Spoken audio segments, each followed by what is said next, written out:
On the seventh day of Christmas, namely 90s gave to me 7 poos of swimming, 6 drinks of sherry, 5 punches to the face, 4 malicious rumors, 3 serenity nows, 2 grumpy old men, and a Xena warrior princess.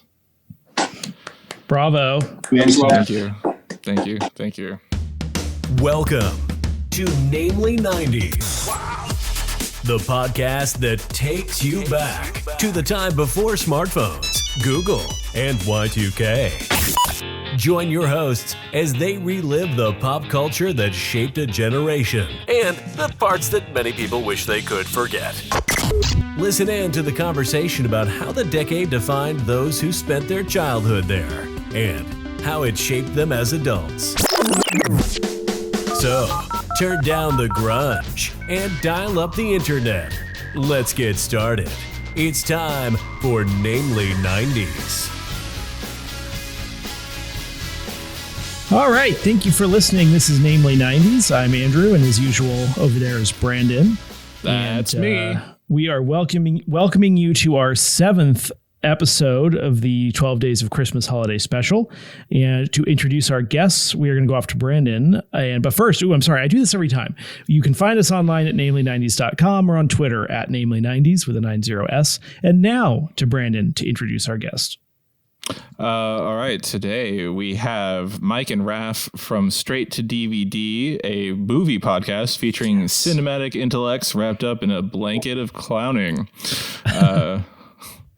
Do you guys want to tell our listeners a little bit more about yourselves? Absolutely. That little about us, it took us far too long, Raph, to come up with that, and it still doesn't feel 100% accurate. If I'm being honest. We're still working on it. Yeah, I liked it. Thank you. Like you said, I am Mike, and that is Raph. I'm Raph. Yes, we are Straight to DVD. You can find us online wherever podcasts are found: Apple Music, Spotify, OnlyFans. You can't find podcasts on Apple Music. You can find music on Apple Music. Yes, Apple Podcast Music. Yeah, exactly. Yes. Raph, where can we find you? I can be found on Twitter and Instagram at RafStitt, all one word, RAFSTITT. Check me out. It's pretty fun. Check him out. He is pretty fun. You can find me on Instagram as well at Michael_Ruocco_, and you can find our podcast on Instagram at StraightToDVD Pod. It's the number 2. That's where you can find us. Awesome. And do you have a weekly release schedule? Was it? So we're sort of all over the place. We actually just had an episode come out recently about the HBO Max news. I saw that. Releasing next year's films. So we have that just came out. So that's fresh off the presses. And we have a promo video coming out on Instagram any day now. So look out for that. I saw that preview photo. It looks very enticing. That definitely got people excited. So we're going to hold off on the video for a while the rumors, stir around.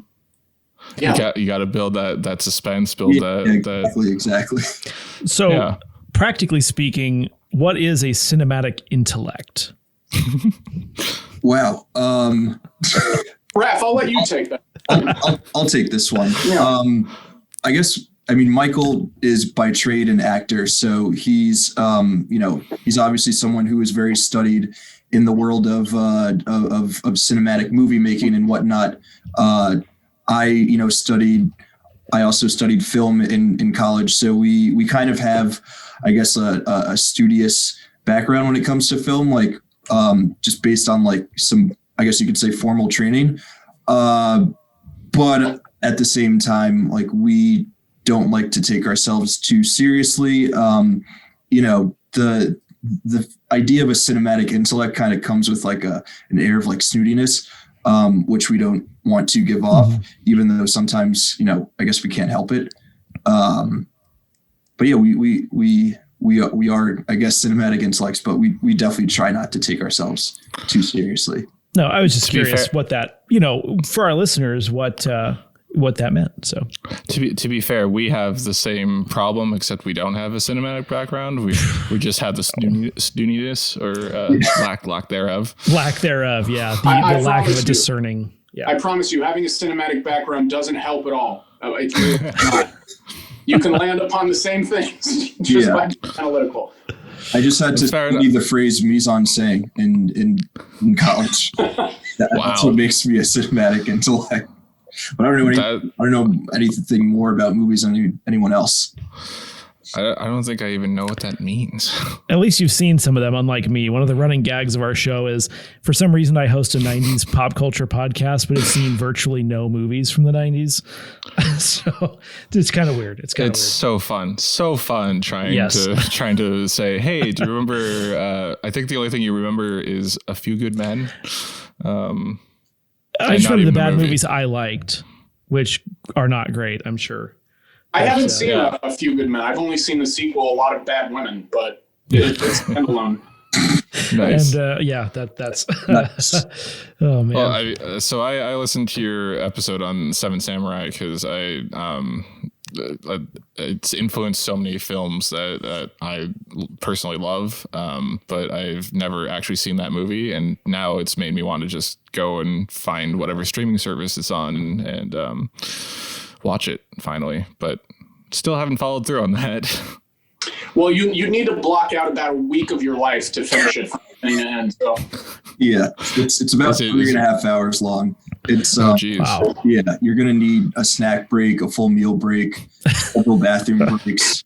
Guys, I once watched the prequels and sequels in sequential order on of Star Wars for I think to avoid studying for something in college once. I think I could handle a 3.5 hour. No, that I'm too old now. That's impressive and not pathetic. Yeah. It wasn't like it was a 3-day weekend and my roommate was out of town and I decided I didn't want to leave the dorm room at all. Anyway. Wow. Those are the college years with Brandon. Yep. We did a lot of partying, but partying is watching Star Wars over and over again. Yeah, I was doing the same kind of partying. I hit a high the first day of college. We went out to a frat party, and then I decided I never wanted to go back to one of those. So you peaked early, and then it was all downhill from there. It was all downhill from there. Yeah.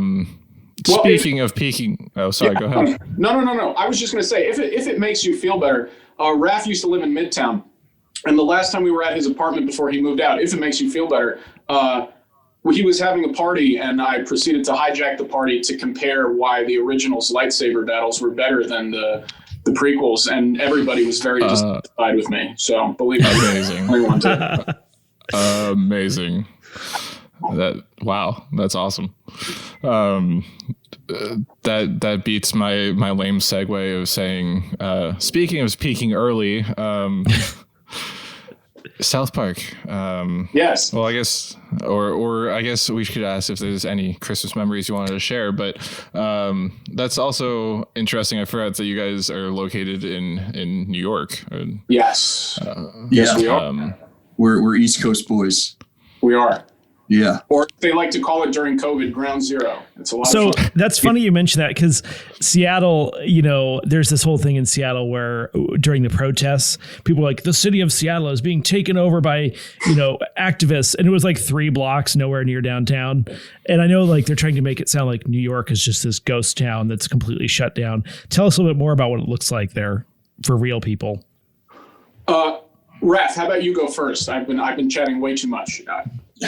Sure. New York, I guess in like March and April, people were, I guess all the newsreels were saying that they were like body bags in the streets, which... Bring out your dead. Is that any different than usual? Like, I never... No. Or if they were in the streets, then maybe that's why I didn't notice. But it seemed like things were pretty much the same. I mean, we both live in like pretty residential parts of Brooklyn. So we're not in Manhattan at the moment. And it hasn't really felt like a ghost town. I guess, except for going into Manhattan, and there aren't like herds of Swedish tourists like bumping into and Thank God for that. Slowing you down. Yeah. No, I mean it's super nice. Like I can walk around Midtown and like I don't have to worry about bumping into a bunch of like random Spaniards with like selfie sticks. Oh my gosh. Which is want to do when there is no pandemic going on. Jeez. Yeah. I mean, Seattle, mostly Asian tourists, I think. But yeah, it's out here. I'm in the central coast of California right now, and it's just like no one. I haven't seen anyone for days, years. I was hiding from people before COVID happened. That's so Exactly. fun. That gives you an excuse, a legitimate excuse to be antisocial. Yeah, it's the perfect antisocial thing. As long as I don't catch it, I'm not going to die. Which I think you could say of most deadly diseases. So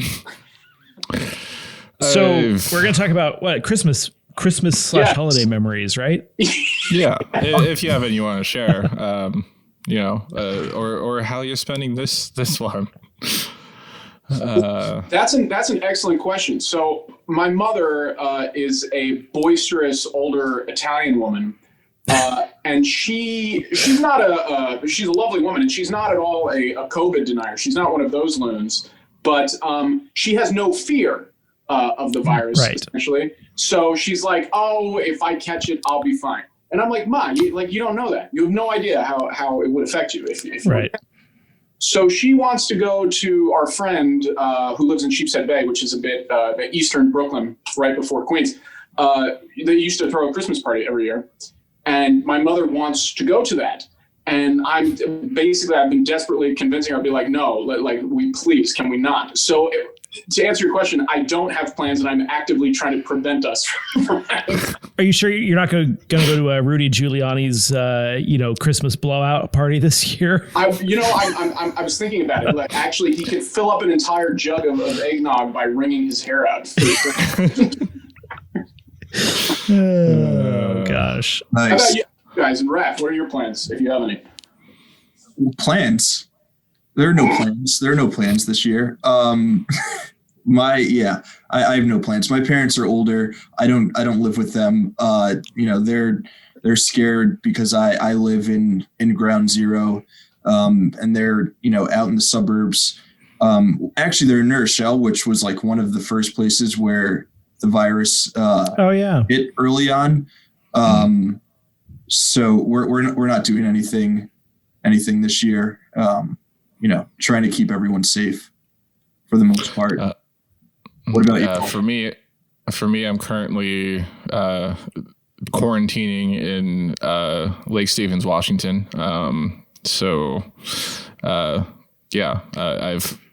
By this time, I've flown on a plane 7 days ago, and I've probably contracted COVID from. No, because you flew with a fishbowl on your head.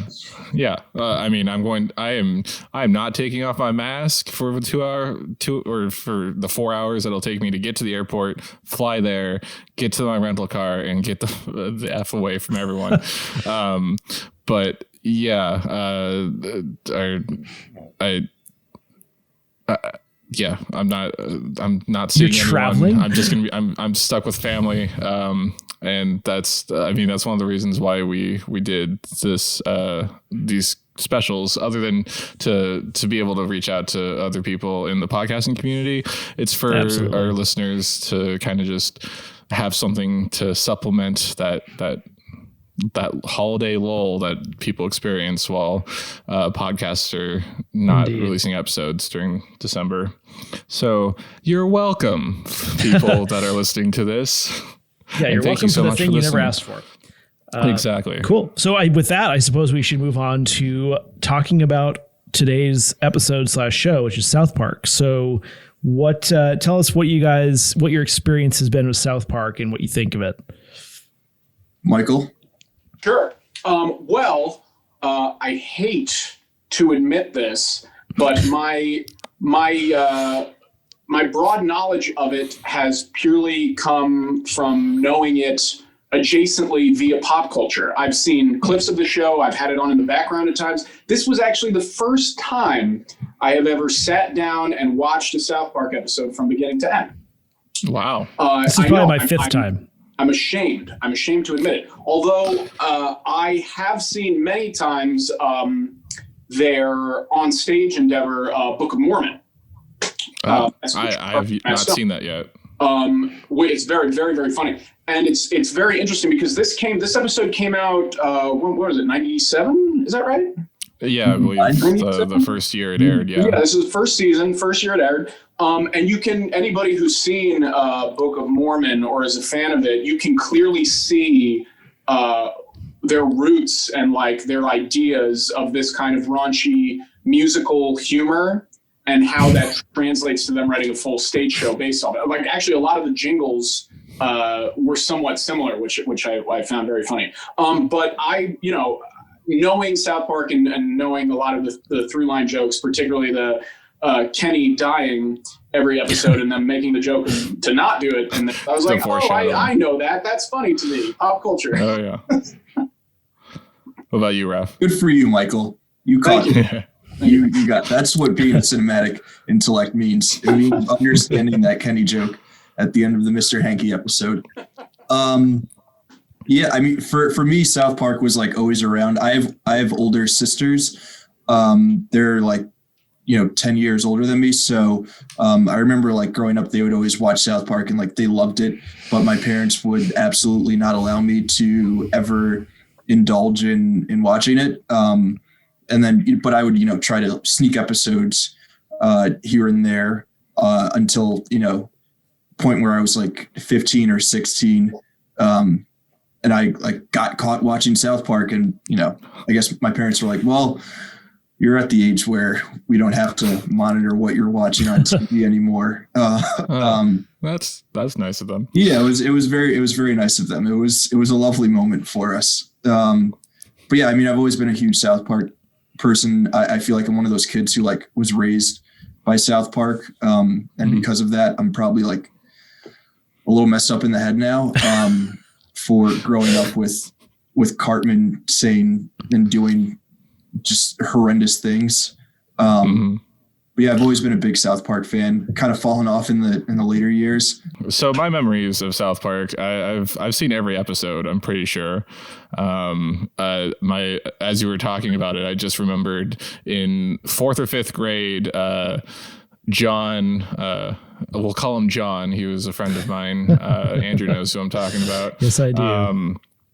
And he's like saying all these like terribly offensive jokes. I'm like, that's funny. Where's that from? And he's like, do you not watch South Park? I'm like, my parents don't let me watch South Park, man. No. What are you talking about? And we're like not even 10 years old. So that's when I started sneaking episodes of South Park after my parents would go to bed or something. It was always the bad kids, like the ones who wore black jeans. You remember that? Those are the ones that like lighting stuff on fire at school and watching South Park. Oh yeah. And then, so I remember there, episodes like Scott Tenorman Must Die, whatever the Mel Gibson episode was, Simpsons already did it, which was an episode where Eric, accidentally puts semen in with, sea monkeys to create a sea-ciety. I think that's one of my favorites, quite honestly. Yeah. Classic television. Yeah, and very, very great for a 12-year-old to be watching. Oh yeah. Like I'm pretty sure their teacher gets killed in the beginning, and they think it's because they put sea monkeys in their coffee or her coffee, and they steal it back because they heard that she died, and they found sea men in her stomach, thinking they meant sea monkeys. Was that Miss Chokes on Dick? That was Miss Chokes on Dick. Amazing through joke in the show is like them trying to think of funny names to call her, like Miss like Makes Me Sick, when her name itself is just hilarious. It's already hilarious. Yeah. But they don't realize because they're in 4th grade. Right. Yeah. I'm pretty sure it flew over my head when I was in the 4th grade too. I would hope so. Andrew, you're the only one that hasn't shared. Well, no, you had your list of things. You mentioned the Imagination Land trilogy. I actually did watch that. I've only watched, 6 to 10 episodes. 2 of my favorites would be the one with the hippie digger. I love that one. And then the other one would be the one where they make fun of people who ride motorcycles. Oh my gosh, I was dying when I watched that one. Anyway, but I wasn't allowed to watch it. I've seen just a handful of episodes, and it's kind of painful for me, but yet they are pretty funny. So it's not something I plan to watch much of, but this is a pretty good one. Well, these early season episodes too, while classic, they're a little dated, I feel. But yet not that dated. Some of the jokes are still like very topical given our current society and political environment. I think that's a sad reflection that society hasn't changed in 25 years or so. Yeah. No, we're getting there. We're on the cusp.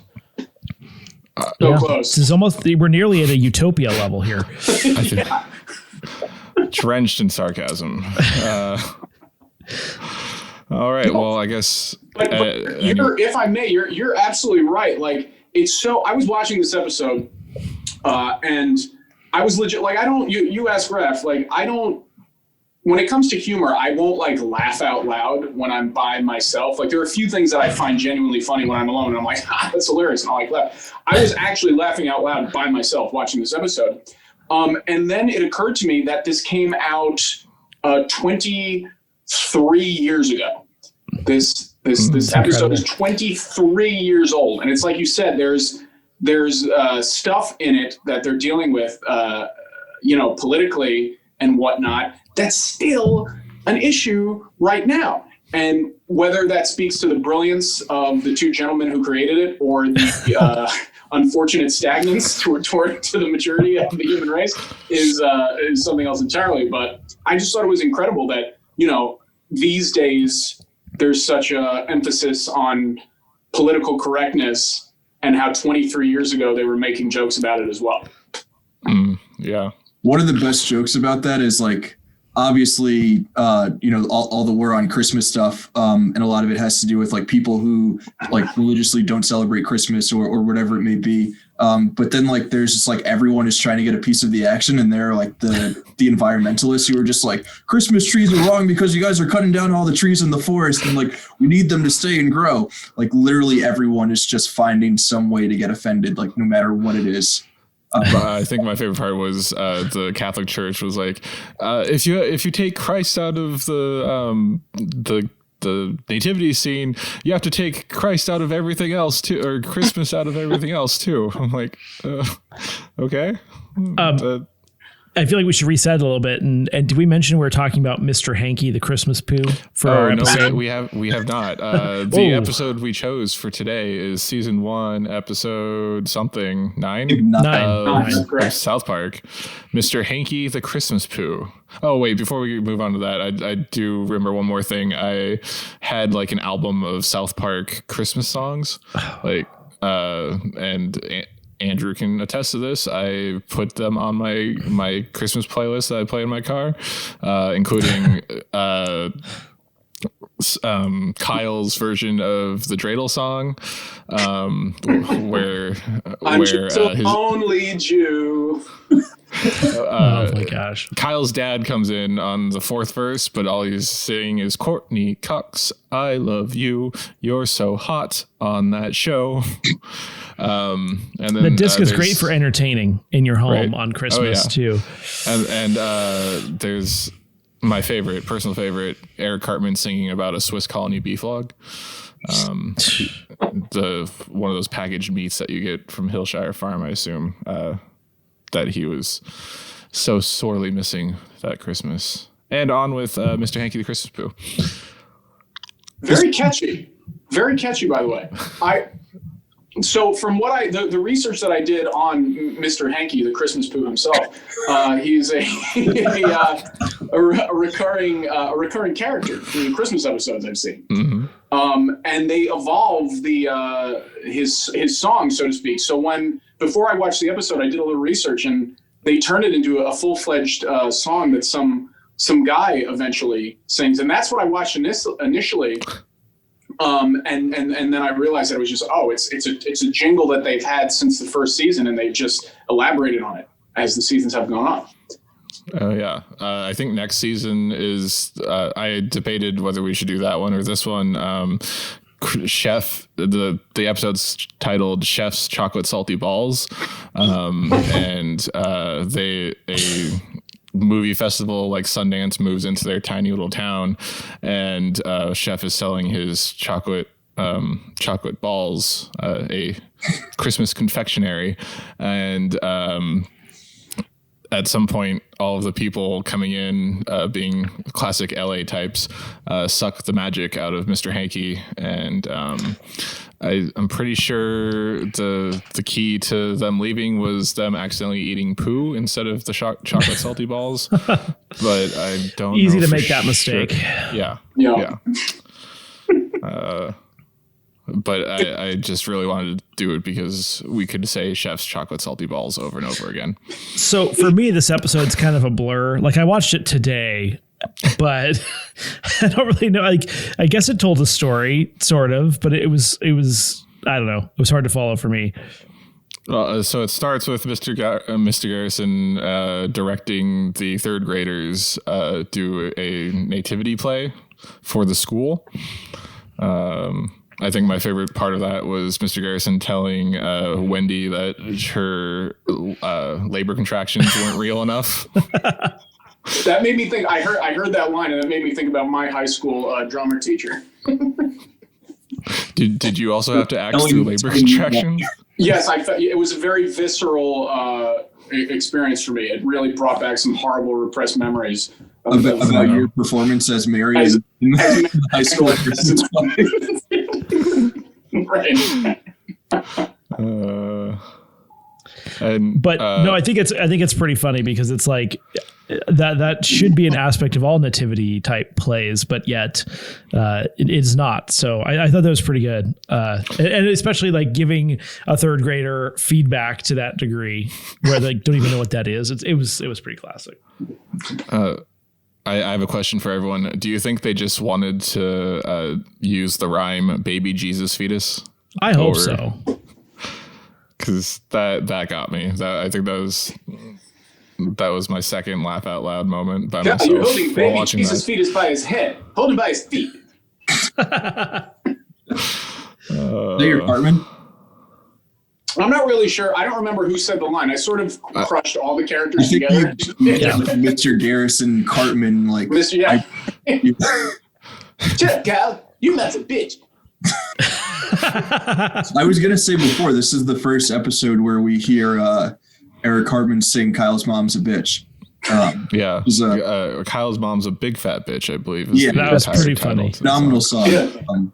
Yes, and I think it comes to its magnum opus in the South Park movie. Yeah, that's the best version of it. That's my preferred version. You know, when I'm DJing local clubs, that's what I'm spinning. You got that record store day release of the soundtrack. Yeah.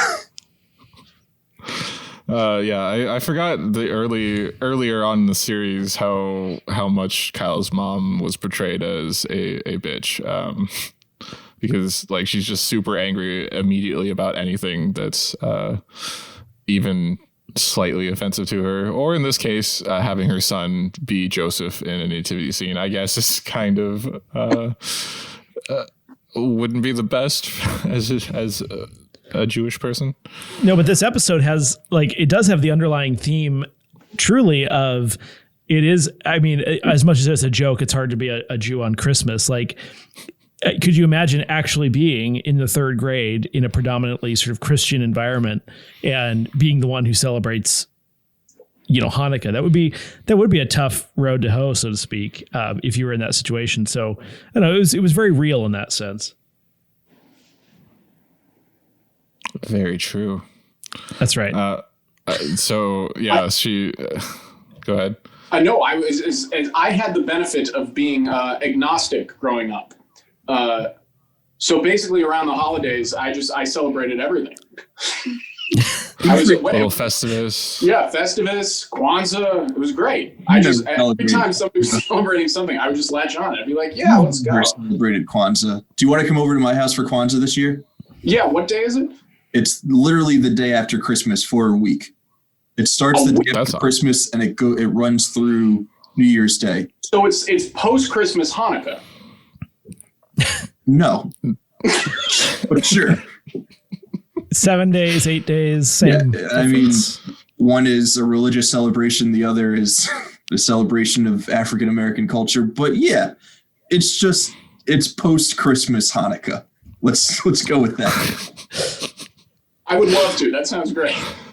Yeah, Barigani. Yeah, in our post-production, can someone just say post-Christmas Hanukkah, the more you know. Yeah. Thank you guys.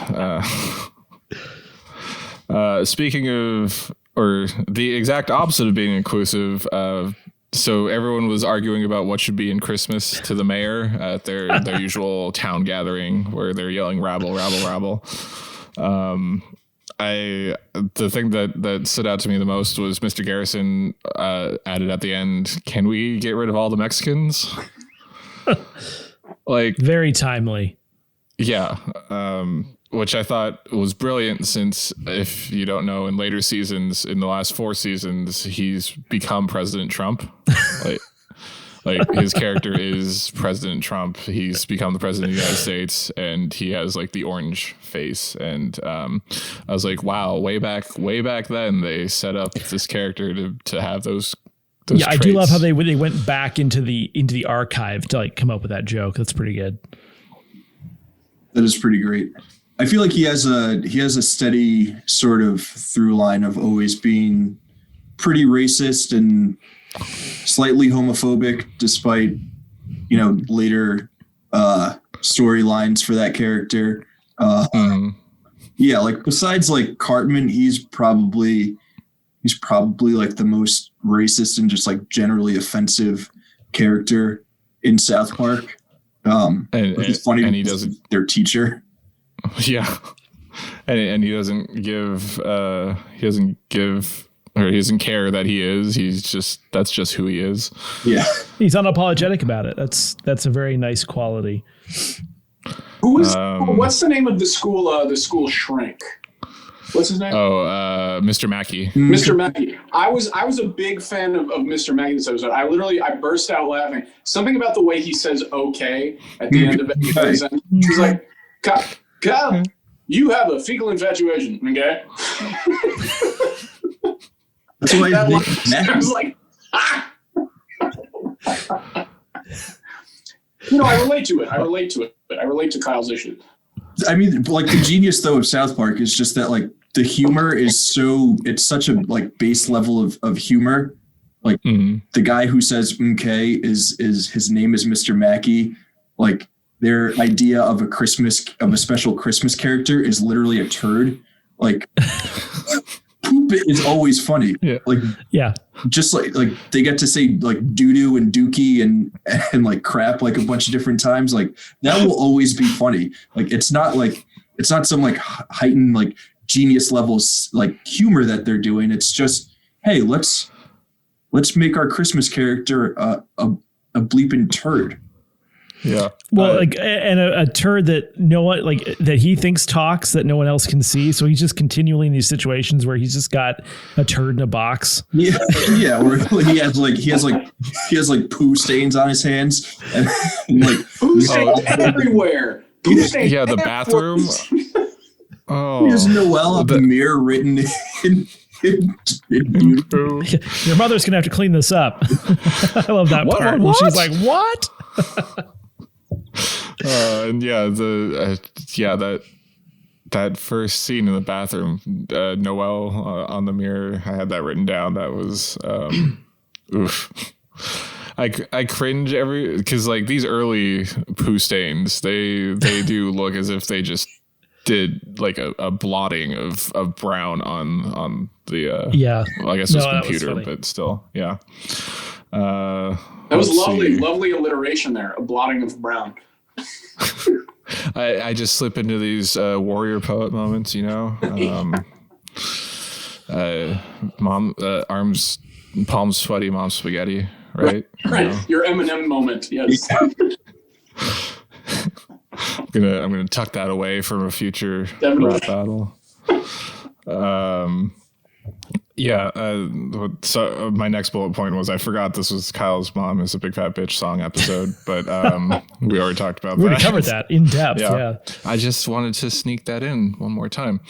I really liked the interaction between Mr. Mackey, as you were talking about, with Kyle, where he says, "I understand you're Jewish," and Kyle's just like, "Not on purpose."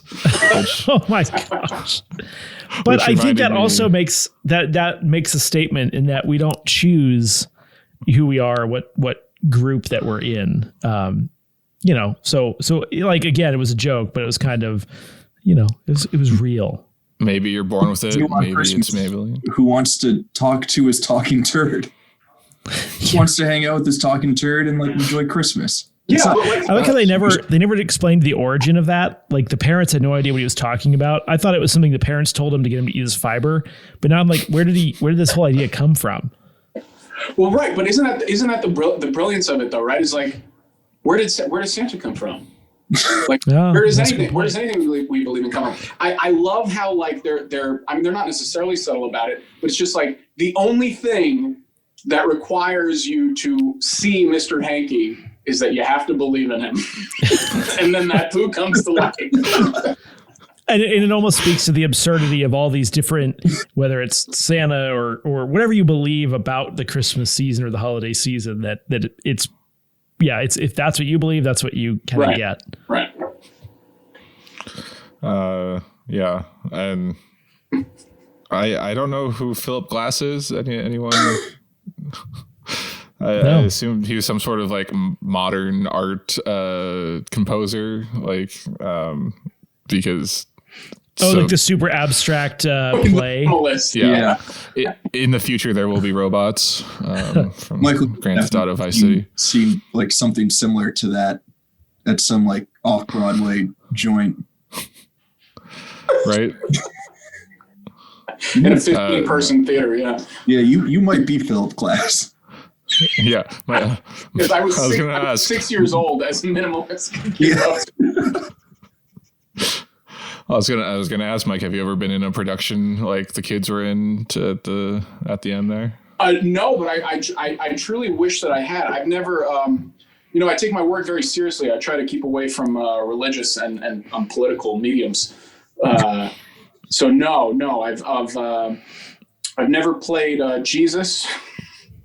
Although one day I'd like to. That would be quite a challenge. Quite a challenge.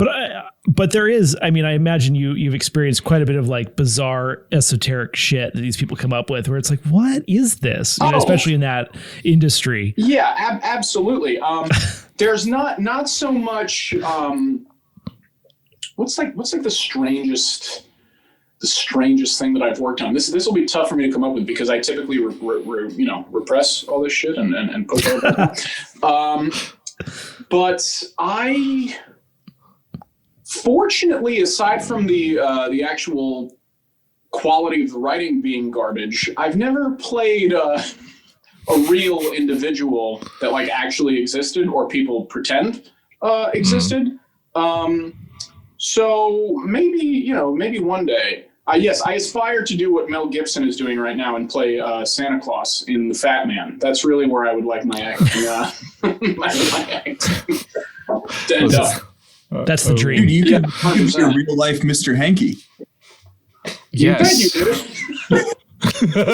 Yeah, dude, we'll just cover you. Yes, you just remove my arms and legs, paint me shit colored and Colored. I think he wants to actually. I want to cover you. an actual shit. Who voiced Yes. Mr. Hanky? Is it Trey or Matt? Is it one of them? I believe it's one of them. Gotta be one of must them. be. Right. Yeah.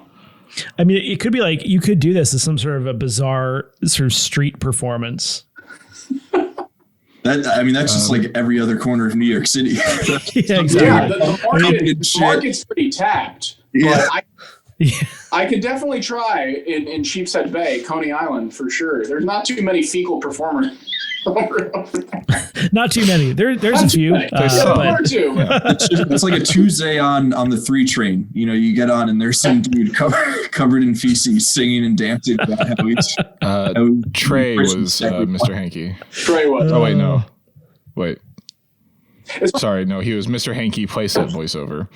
I don't know. I'm not sure if you guys are Rick and Morty fans, but it's so funny to see how. I am. Yeah, I am too. It's so funny to see how those guys are influenced by South Park. Because like the character of Mr. Hanky, it's like so clearly a Mr. Poopy Butthole character.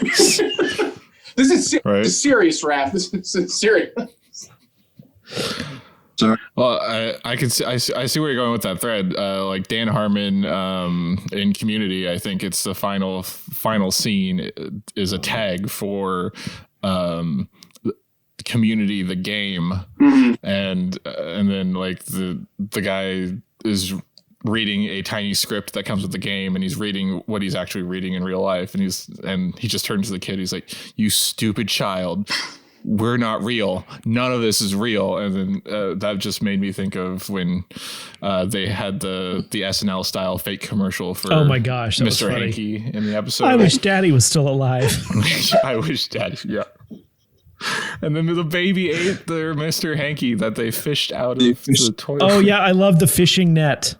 The little girl going, "My Mr. Hanky's mariachi."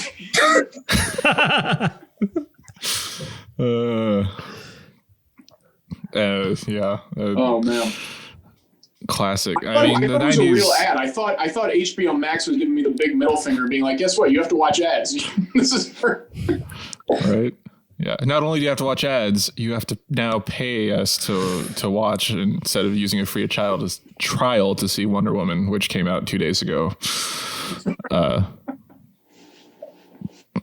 No, but obviously the joke of this episode was the whole like overly PC Christmas time thing, where that's a tricky one because it is fairly universally celebrated, and honestly, with the commercialization of Christmas, it's not really, for a lot of people, it doesn't even have the religious overtones to it.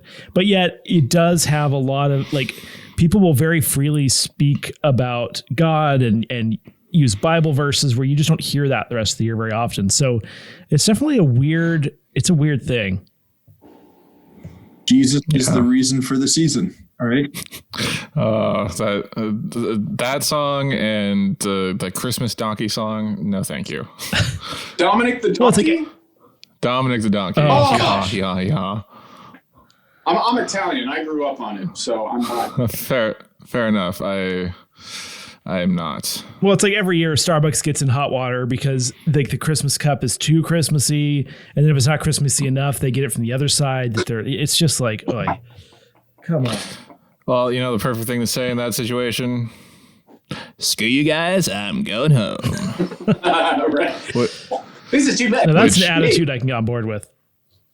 I had forgotten that's even his catchphrase because I haven't seen like a classic era South Park in so long, and I had an endorphin rush when he said it. I was like, oh yeah, I remember. Even I recognize that, right? And unfortunately, that's my last note on the episode. I don't even remember how it concluded. I think Mr. Hanky appeared, or Chef was like, "Oh, I think the kids told Chef that they locked Kyle away in a mental institution. Yeah. Oh yeah. Had him committed. Excuse me." And Chef's just like, "Oh wait, you guys know about Mr. Hanky?" No, I can't do that. Speaking of Chef, I did like the really overtly sexual song he did to stall at the at the play. Well, because the song that he sings isn't religious, so it's not. Therefore, it's not offensive. It's not offensive. Yeah, that's awesome. But the show, that they eventually put on with Philip Glass, and like they do that weird sort of like experimental like off-Broadway style play where they're all wearing like leotards just like amazing with like the laser beams and stuff. And Kyle's mom is like, "What the hell is this? This is terrible. Like, this is awful. This isn't what we wanted." And, you know, I don't know if it's the kids or whatever, but they're like, you know, everyone said that what we were putting in the show was offensive, so we had to take everything out, and like this is what we're left with. So it's like back to the Starbucks thing. Like how much Christmas can you take out before it's just pointless, and like we may as well like not even be celebrating the season or whatever it may be. Well, and I mean, there's an element of PC that's critically important. Like, yeah, maybe don't just make comments that are offensive to certain groups of people, but this is more of like a stupid. Yeah, exactly. Yeah. It's really not harming anyone. That's quoting the show. I'm not just like, I'm not just throwing that out there. I died when they said, as an Italian, I found that hilarious. Let's be clear. Well, they're like trying to measure what's offensive. Chair, nothing. Oh yeah. I forgot about when they go from chair to stupid Wap Dago and everyone's alarms go on. Oh man. Oh. Well, yeah, he said camels, and one person gets it. Yeah, I was a little bit nervous about talking about this episode, lest I accidentally say something I regretted. So as long as it's not taken out of context, I think we did just fine. Raph and I have that ship has sailed with us, so we're just like perfect. And I hope you enjoy that in the Namely 90s clip show that you just saw with just offensive words. Sorry, we take phrases out of context and try to ruin people's lives with them. That's an episode. I challenge you to ruin mine any worse than it already is. Put together hours and hours of phrases taken out of context from our episode. Some might even be in context, and that's the best ones in context. So any final thoughts on this episode of South Park? I'll tell you what, it's made me want to actually sit down and watch the show, which I haven't done, which is good because we have nothing but time. Now. So that's what I'm going to do. As soon as we get home, I'm going to start from the beginning. Nice. Wow. Yeah. Enjoy. Yeah. Well, I guess we did it. That's it for this holiday edition of Namely 90s. Thank you to Mike and Raph from StraightToDVD for coming on. Do you want to let our listeners know where to find you? Absolutely. So first of all, let me say this has been an immense pleasure, gentlemen. I'm sure I'll let Raph speak for himself as well, but I know I speak for both of us when I say this is our first time being guests on a podcast, so this was very exciting. I've had a blast personally, and you can find us on Instagram at StraightToDVD Pod. That's the number 2 at StraightToDVD Pod. You can find me personally on Instagram at Michael_Ruocco_ RUOCCO. Raph, where can they find you? They can find me on Instagram and Twitter at RafStitt, all one word, RAFSTITT. And I just want to echo what Michael said. This has been a ton of fun. You guys are great. Thank you for reaching out and having us on. This is the first time we've done it, and it's been a blast. I did want to give my final thoughts on the Mr. Hanky episode. Before we stepped in to record, I actually took a Mr. Hanky of my own, and I was hoping that it would come to life and sing to me, and give me a little howdy ho. Unfortunately, it didn't. So I don't know if my belief isn't strong enough, but I'm going to try to do some reading tonight. Really get in touch with my spiritual Mr. Hanky core. Make sure you fish that out and dress fish it out and dress it up as a mariachi guy. Right? But seriously, thank you guys. This has been a blast. We'll have to have you on our show at some point. This has been great. So thank you. Love thanks to you guys. We've just had when we first started on this whole quest to get a bunch of guests, I was a little skeptical, and just the outpouring of support and people who are willing to come on, it's been great. So we appreciate you guys for doing that. Absolutely. And as always, you can find us on Twitter at namely90s with the 90s, or find our personal accounts at bschwitty and at namelyandrew and wish us a merry happy. You can also contact us through our website, namely90s.com. Please subscribe to us on Apple Podcasts, Stitcher, Google Play, Spotify, YouTube, ManBearPig, Deezer, TuneIn, iHeartRadio, and wherever you get your podcasts at. I'm Brandon. That's Andrew. Thank you one final time to Mike and Raph from StraightToDVD, and we will catch you next time. Bye-bye.